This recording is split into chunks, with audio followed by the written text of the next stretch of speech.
কোটা আন্দোলনকারীদের কমপ্লিট শাটডাউনের কারণে অনেকটাই জনশূন্য রাজধানীর সড়কগুলো। গণপরিবহন সংকটে অতি প্রয়োজনে বের হওয়া মানুষ পড়েন দুর্ভোগে। হেঁটে, রিকশা বা ভ্যানে করে গন্তব্যে পৌঁছান অনেকে। কিছু জায়গায় সংঘর্ষ চলমান থাকায় বিপাকে পড়ে নগরবাসী। আতঙ্কিত হয়ে পড়েন নিজেদের নিরাপত্তা নিয়ে। সড়কে মানুষ কম থাকলেও অনেক জায়গাতেই দোকানপাট খুলেছে।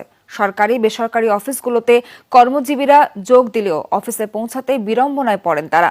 সড়কে গণপরিবহন সংকট থাকলেও স্বাভাবিক রয়েছে মেট্রো রেল চলাচল। সাইনবোর্ড থেকে আইটা যাত্রাবাড়ি আইছি, তারপরে এই পর্যন্ত আসলাম। অফিস আসতেই হবে, অফিস আসলাম। আসার সময় তো ভালোই আসলাম, কোনো সমস্যা হয় নাই। এখন যাওয়ার পথে এখন গাড়ি পাচ্ছি না, দাঁড়াইছি। উভয় পক্ষে এই ধাওয়া পাল্টানোর মধ্যে একটু আমাদের কাছে একটু আতঙ্কিত মনে হয় আর কি। মানুষজন টার্মিনালে যদি না আসে তাহলে তো গাড়ি ছাড়ার মতো, কারণ একটা গাড়ি ছাড়লে